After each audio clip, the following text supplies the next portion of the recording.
प्रिय छात्रों,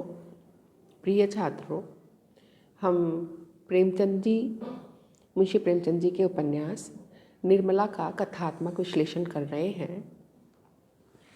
प्रेमचंद जी ने युग जीवन से प्रेरणा लेकर सामान्य जनता और किसानों के देहाती जीवन को अपने साहित्य का आलंबन बनाया। उन्होंने भारत की 80% जनता की मुखवाणी को अपने उपन्यासों में मुखरित किया। तो मैं प्रेमचंद जी ने अपने उपन्यासों में पात्रों का चरित्र चित्रण, उनकी वास्तविकता, पात्रों की संख्या, पात्रों की व्यक्तिगत या जो सामाजिक विशेषताओं को उन्होंने मुखरित किया और कैसे ये अपने पात्र समाज और ये सारे जो पात्र हैं ये समाज और वर्ग का प्रतिनिधित्व करते हैं।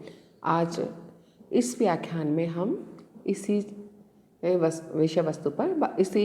विषय पर बात करेंगे। प्रेमचंद जी के उपन्यासों में पात्रों एवं चरित्र चित्रण का अत्यधिक महत्व है। वे हमारे सामने जीवन का वास्तविक यथार्थ रूप प्रस्तुत करते हैं। प्रेमचंद जी के कई उपन्यासों के प्रारंभ में प्रायः लिखा होता है कि इसके पात्र पूर्णतया कल्पित हैं, लेकिन यह सत्य नहीं है। वास्तव में ये एक भ्रमपूर्ण कथन है। उसकी सत्यता की सीमा मात्र यहीं तक सीमित होती है कि पाठक उन विशेषताओं और प्रवृत्तियों से संपन्न व्यक्ति को जानता है, पर उसके परिचित का वह नाम नहीं है।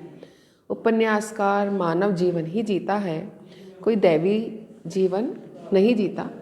हमारे मध्य ही वह रहता है। हमारी जीवनगत विषमताओं एवं दुरूहताओं से उसका भी साक्षात्कार होता है और उसकी कटुता का पान उसे भी करना पड़ता है। वास्तव में उपन्यासकार आत्माभिव्यक्ति करता हुआ एक शब्द जाल सा बुनता है, उसको नाम देता है, उसको जीवन देता है, इसमें प्राण का संचार करता है। वह स्त्री है या पुरुष है, यह भेद करता है। जैसे ईश्वर मानव की सृष्टि करता है या इस सृष्टि की रचना करता है, वैसे ही उपन्यासकार भी अपने उपन्यास की रचना करता है। बस इनमें अंतर इतना ही है कि ईश्वर ऐसे ना जाने कितने लोगों का निर्माण करता है जो बिल्कुल भी दिलचस्प नहीं होते, क्योंकि ईश्वर को इस चीज़ की चिंता नहीं है कि उसके पात्र, उसके बनाई हुई सृष्टि का किसी में दिलचस्पी है या नहीं है। लेकिन उपन्यासकार को अपना जो उपन्यास है उसकी रचना के लिए दिलचस्प पात्रों का सृजन करना ही होता है। उनका उपन्यास संसार जो है उसमें वह अनावश्यक जो पात्र हैं अगर उसका निर्माण करें तो उसका उपन्यास असफल हो सकता है। इसलिए उसको पात्रों में दिलचस्पी बनी रहे ऐसे पात्रों का निर्माण करना होता है। वास्तव में उपन्यास रचना किसी निश्चित उद्देश्य को सामने रखकर होती है। केवल मनोरंजन या कल्पना लोक का निर्माण करना उपन्यासकार का कर्तव्य नहीं है, दायित्व नहीं है। उसका दायित्व है सत्य का अन्वेषण करना, मूल्य निर्माण करना और समाज का दिशा निर्देशन करना। अपने अनुभवों को उपन्यासकार पाठकों तक पहुंचा सके, यही उसका उद्देश्य होता है। इन पात्रों का वास्तविक होना भी आवश्यक है, क्योंकि तभी उपन्यासकार अपने उद्देश्य में सफल होगा। यही कारण है कि प्रेमचंद जी के निर्मला और जो उनके अन्य उपन्यास हैं जिसमें गोदान है, उसमें धनिया, होरी, गोबर, ये सारे पात्र समाज के या हमें अपने अत्यंत निकट के प्रतीत होते हैं। लगता है जैसे ये हम में से ही कोई व्यक्ति विशेष है।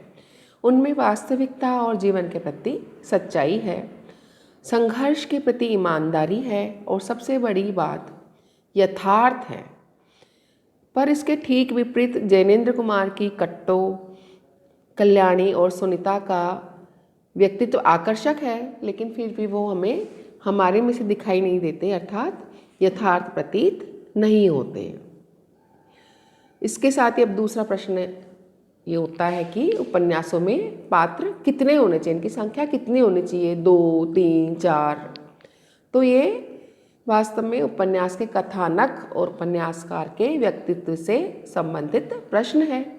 यदि उपन्यासकार बहिर्मुखी व्यक्तित्व का है तो स्वाभाविक है कि उसका दायरा व्यापक होगा, बड़ा होगा और मित्रों की संख्या अधिक होगी। इसके विपरीत अगर उपन्यासकार अंतर्मुखी व्यक्तित्व वाला है तो उसकी सीमाएं भी सीमित होंगी।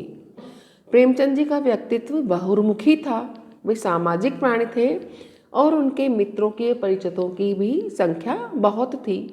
ऐसे में उन्होंने जीवन की व्यापकतम सीमाओं और युगीन समस्याओं के बहुविविधीय पक्षों को अपने उपन्यासों में चित्रित करने का प्रयत्न किया है। स्वाभाविक ही है उनका ये उद्देश्य 2-4 पात्रों से पूरा नहीं हो सकता, इसलिए उनकी पात्रों की संख्या अधिकांश उपन्यासों में काफ़ी है। पात्रों की संख्या, अनिवार्यता और उनका सफल निर्वाह होना भी आवश्यक है। कई बार उपन्यासकार स्वाभाविक चारित्रिक विकास की ओर पूर्ण रूप से ध्यान नहीं दे पाता, तो ऐसे में वह उसको अपने पात्रों को बीच से ही गायब करना पड़ता है। पात्रों के बीच में हत्या हो जाती है या उनकी असामयिक मृत्यु हो जाती है और ऐसे में कई बार तो पता ही नहीं होता कि वो उनका जो पात्र है वो कहाँ चला गया। अंत तक भी उस पात्र को पाठक खोजते रहते हैं। प्रेमचंद जी के उपन्यासों में भी ऐसा कई बार हुआ है। प्रेमचंद, जैसा कि अपन जानते हैं, वो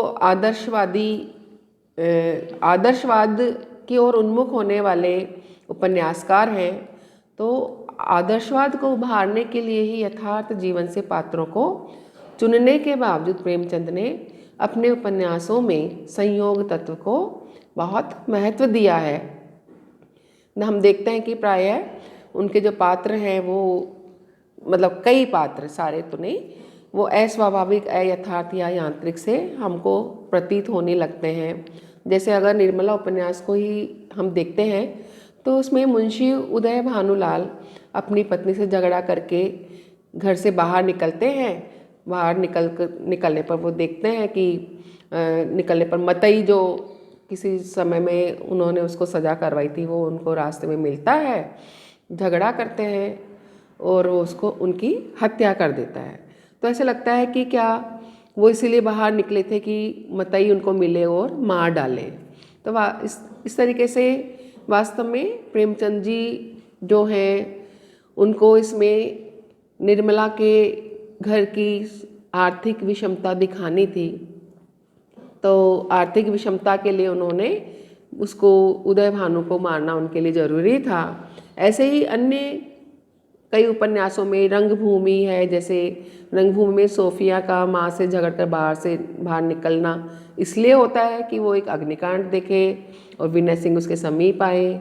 गबन में देखते हैं कि रामचंद्र, जो रामनाथ है, उसको चुंगी घर में नौकरी मिलती है, वहाँ से उसने पैसे उड़ाए, कंगन बनवाए और लास्ट में जाकर के गबन का आरोप लगा और उसके जीवन में कई सारे संघर्ष उत्पन्न हुए। तो ऐसे कई सारे हम देखते हैं कि प्रेमचंद इस तरीके के कई पात्रों का अपने उपन्यासों में निर्माण करते हैं, या इस तरीके के कई पात्र प्रेमचंद के उपन्यासों में आते हैं। प्रेमचंद जी के अधिकांश पात्रों पर यह भी दोष लगाया जाता है कि वे टाइप या स्थिर पात्र हैं। स्थिर पात्र वो होते हैं जिन पर जीवन के सुख दुख, करुणा, उल्लास, विषम या ऐसी किसी भी स्थिति का नकारात्मक या सकारात्मक स्थिति का प्रभाव नहीं पड़ता। वास्तव में ये पात्र किसी न किसी वर्ग के प्रतिनिधि बनकर आते हैं। उपन्यास उस वर्ग की सारी जो विशेषताएं हैं वो सारी विशेषताएं उस पात्र में डाल देता है। और इसका सबसे बड़ा उदाहरण हमको गोदान का होरी लगता है। गोदान का होरी अपने आप में कोई पात्र नहीं है, बल्कि वो एक टाइप है। वह भारत के असंख्य सीधे साधे, धर्म में आस्था रखने वाले, नैतिकता का विशिष्ट मूल्यांकन करने वाले कृषकों का प्रतिनिधित्व करता है, जो कि जीवन भर संघर्षरत रहते हैं, जिन्हें परिस्थितियों की विषमता सदैव पराजित करती है और अंत में उनकी अत्यधिक ही दयावादिता, मतलब दयनीय सज्जनता और आदर्शवादिता जो है वही उनको ले डूबती है। तो ऐसे पात्र स्वयं नहीं बदलते, उनके संबंध में हमारी धारणा बदलती है। ऐसे पात्रों के बार बार परिचय देने की आवश्यकता नहीं होती। ये पाठकों की चेतना में सदैव स्मरणीय रहते हैं। ये चिरस्थायी इनका पाठकों के हृदय पर प्रभाव पड़ता है। गोदान का होरी भी कितनी भी विषम परिस्थितियों के आगे कभी झुका नहीं, चाहे टूट कर बिखर गया, और इसी कारण पाठकों के लिए वह बराबर स्मरणीय रहा। अब प्रश्न यह भी उठता है कि क्या प्रेमचंद के पात्रों में उनकी स्वयं की विशेषताएं नहीं हैं? क्या निर्मला, मनसाराम या गबन के जालपा, गोदान का होरी, धनिया, गोबर, जुनिया आदि वैयक्तिकता से रहित हैं? सबल व्यक्तित्व के पात्रों के अध्ययन से हम एक भावलोक में अपने आप को खोकर उनसे तादाद में पाते हैं, तो प्रेमचंद जी के पात्रों को यथार्थ रूप में देखकर उनसे सीधा संबंध स्थापित करते हैं। निर्मला में लेखक ने निर्मला और मनसाराम के आंतरिक द्वंद्व का चित्रण करते हुए मनोव्यापारों का थोड़ा अध्ययन किया था, परंतु इस कार्य को किसी अन्य उपन्यास में वो आगे नहीं बढ़ा पाए। संक्षेप में हम कह सकते हैं कि प्रेमचंद जी के पात्र अपने वर्ग के प्रतिनिधि भी हैं और काफ़ी हद तक व्यक्तिगत विशेषताओं से युक्त भी हमको वो दिखाई देते हैं। अगर हम होरी की बात करें तो होरी जो है वह भी एक मौलिक पात्र ही है, जिसको कि प्रेमचंद समाज के संघर्ष से उठा हुआ हमको दिखाते हैं। प्रेमचंद जी के पात्रों का संबंध बाह्य जीवन से ज़्यादा रहा है और उनका संघर्ष युग और समाज के संदर्भ में ही उभरता हुआ हमको दिखाई देता है। उनके मानसिक द्वंद्वों या आंतरिक संघर्ष को प्रेमचंद जी ने विशेष महत्व नहीं दिया है, जिससे कि वे वैयक्तिक बन जाते। होरी जो है एक तरीके से समाज में कृषक वर्ग का प्रतिनिधित्व करता है, जिसकी स्वयं की विशेषताएं नहीं के बराबर है।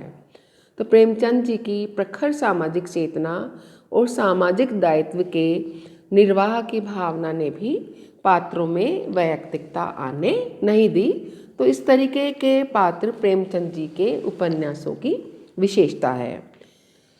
अगले व्याख्यान में हम प्रेमचंद की निर्मला, मुंशी प्रेमचंद के निर्मला उपन्यास के पात्रों का चरित्र चित्रण करेंगे।